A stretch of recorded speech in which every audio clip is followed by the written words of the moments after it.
8:38, Big 550, KTRS, Doug McElvin in for McGraw Millhaven. He will return tomorrow.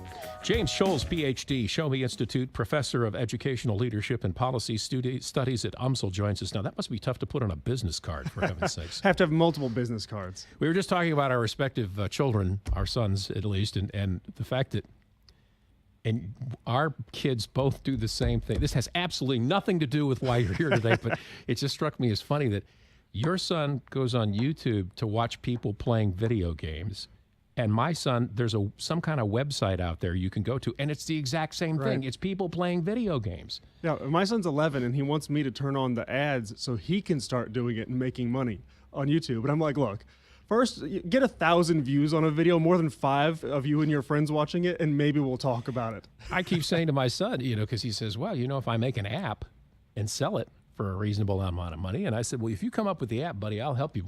I'll help you there. Right. Just remember your mom and dad in a very fond fashion once you get that thing going. Let's talk a little bit about Missouri's K-12 foundation formula. First of all, you need to explain that to those of us who are maybe not up to speed with what that's all about.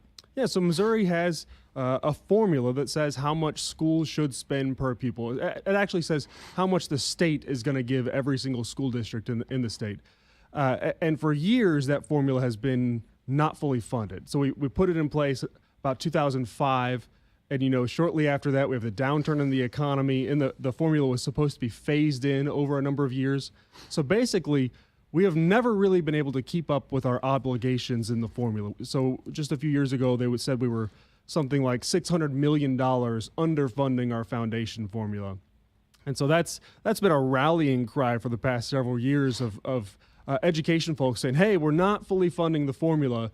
And so now it looks like maybe next year for the first time we'll finally fully fund the formula. Now, where's the money coming from? Well, that's the interesting thing. So one of the things that they did last year was they changed the formula. So there used to be this little provision in the formula that kept the formula in check. It only allowed it to grow up to 5% annually each year.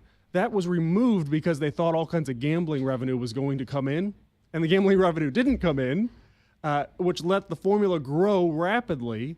And so they put that back into place, and now between that cap being put in place and then some reshuffling of things within the proposed budget, now they might have the money next year.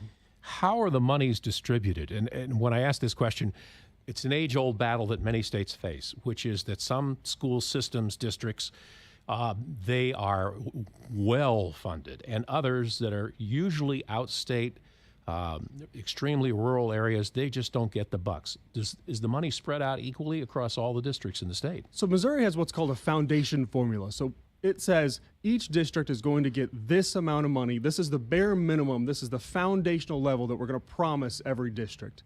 And the state relies on local dollars and state dollars to help give every district that amount of money. And so what they do in the formula is they determine based on the number of students you have, the special needs of your students, whether they have an IEP, an individualized education plan, or they're on free reduced price lunches. They determine how much each school district should get, and then they subtract out some local effort, some local dollars that you raise through your local property taxes, and then they top you up to that dollar amount. So we give our poorer school districts more money from the state, and that doesn't necessarily make everyone equal, because some places tax themselves above and beyond, like Clayton, for example. They tax themselves at relatively high rates, have high local property values, and so there's this inequity that is caused by relying a little bit on local property dollars. This is James Scholes with the Show Me Institute at 842 here on the Big 550 KTRS. Has there ever been any litigation in the state of Missouri by some of these outlying districts to say, look, we should get more than our fair, well, not more than our fair share, but just our fair share, based on the fact that our kids deserve just the same things that the kids in the big cities do, or the better off districts? Yeah, states, throughout the country, people have challenged the school funding formulas. We've had them challenged here in Missouri too.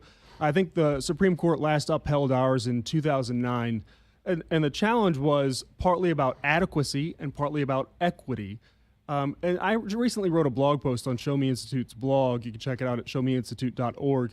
And I say there are 3 obligations we have to look at if we're thinking about funding formulas or thinking about school finance. One is the constitutional obligation.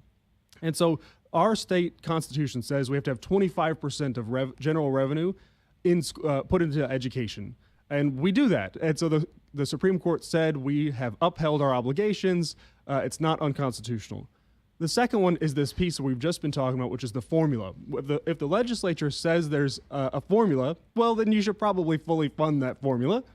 But then the third piece is really the moral obligation. It's what you and I individually believe about how much we should fund schools.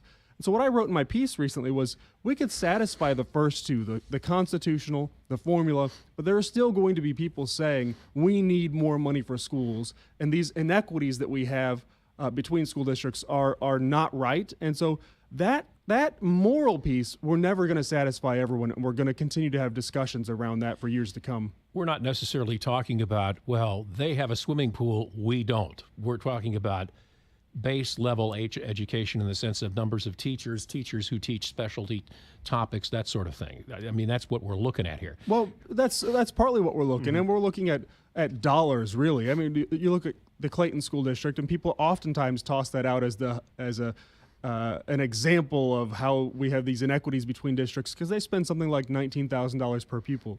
The truth is they're not the highest spending school district in the state. The highest spending school districts in the state tend to be our really small rural districts with about 30 students. They spend $23,000 per pupil or something like that.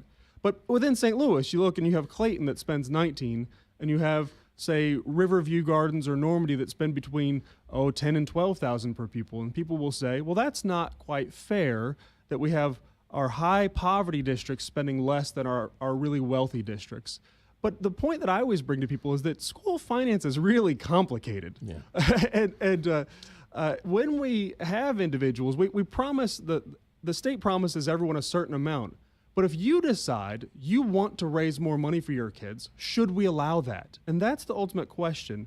If we have local districts and we say to you, you're allowed to raise more money, well, then we allow for inequities. So the real tension we have in school finance is really an issue of local control. If you say, though, okay, District A, you want to raise more money, but does that mean that the state would say we're going to pull back on the amount of money we give you because you're overcompensating, as it were? So right now the state gives, or I should say that Clayton raises about 98% of its funds locally. So the state gives it very little funding, and it's still spending, like I said, $19,000, whereas it gives probably over 50% of the funding to Normandy and Riverview Gardens, and I don't know the exact figures. Mm-hmm. So it varies between districts. Yeah. So, and we have these high-spending districts oftentimes rely almost entirely on local dollars. So that's the issue that people always say the problem is the property tax. That's not the issue.